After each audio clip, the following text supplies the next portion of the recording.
Salut les mecs. Aujourd'hui je vais vous présenter une vidéo de Mirko RC Garage qui a des astuces simples, viables. Euh, c'est du bricolage propre, c'est ce qu'on aime. C'est pas juste de la vis à placo, de la vis coupée, du n'importe comment et du je te supprime la vidéo parce que j'assume pas ce que j'ai fait. Ah ouais, j'attaque fort en manchette, c'est normal, lui aussi, c'est pareil. Il a le même point que moi au sujet de ce sujet-là. Je suis pas le seul, on n'est pas les seuls. KRC aussi 2-0, on a marre. Et il y en a d'autres encore. Hein. Alors, je vais vous montrer quelques exemples. Ça, on a tous déjà eu avec les roues du X-Max ou d'autres MT. Hein. Il n'y a pas que sur le X-Max ça arrive. Chose très frustrante, plus de mousse dans le pneu. Le pneu est collé. Il n'est pas déchiré, il n'a pas le moindre trou. Mais où est passée la mousse? Eh bien, elle est passée là, en poussière, tout simplement. De l'eau qui rentre, mousse déchirée avec la vitesse de rotation, et le pire de tout, le sable fin qui va rentrer donc dans sablière, gravière et sur la plage par les deux petits trous dans la jante et vont te pulvériser cette mousse. Et en roulant ensuite avec les chocs, au fur et à mesure, elle sort de là, donc tu as une roue complète mais sans mousse. C'est de la magie. Hein, c'est génial. Le pneu qui éclate, ça souvent soit tu l'as déchiré sur un côté ou quelque chose, il s'est entamé, tu fais trop ballonner, ça éclate.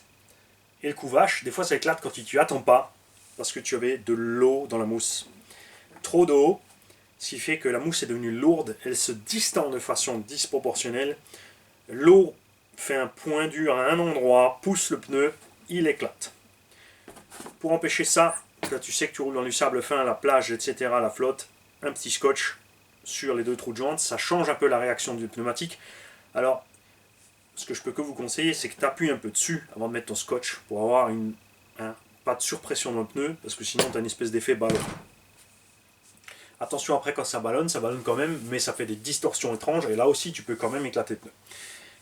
Là c'est pareil, tu vois, ça c'est une roue qui a servi dans la gadoue. D'où la flotte qui est rentrée et le truc qui a éclaté.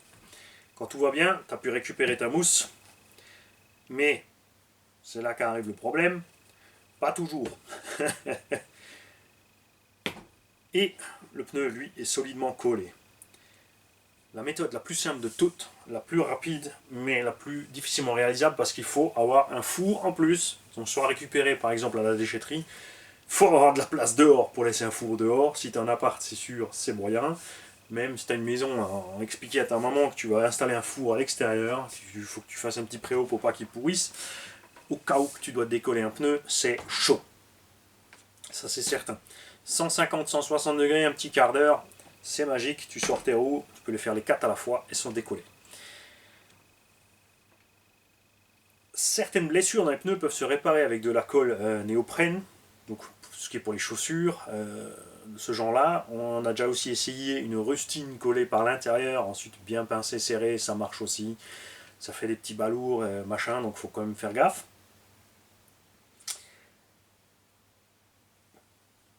Récupérer ta mousse, c'est bien, mais si ton pneu est éclaté, ça peut que servir pour réparer l'autre roue qui n'a pas éclaté mais qui n'a plus de mousse.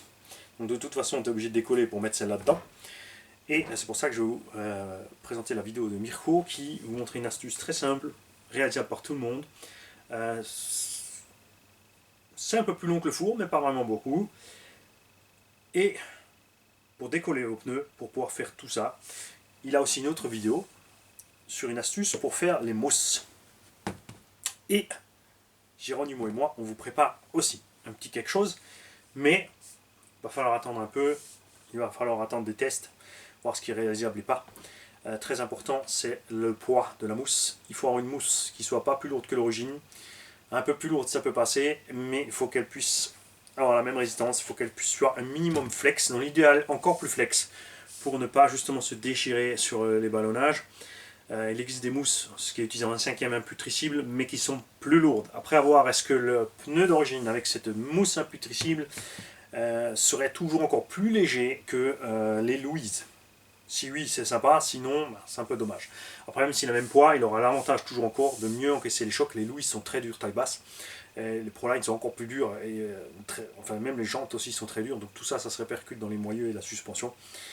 C'est pour ça que les pneus d'origine, pour moi, pour le X-Max, restent mes chouchoutes. Après, il faut apprendre à en prendre soin, il faut apprendre à lâcher les gaz au bon moment, et il faut surtout ne pas hésiter à s'arrêter et rapidement boucher tes trous si tu vois que les conditions météo sont dégradées ou que le terrain est dégueu ou que ça va passer dans le sable. Le lien de la vidéo à Mirko, il sera, je suis en inversé là-bas, là ou là, sur l'écran. C'est un de mes admins qui va le faire. Moi, c'est pas que je vais oublier, c'est que je vais me reposer lâchement sur mes admins. Salut les mecs.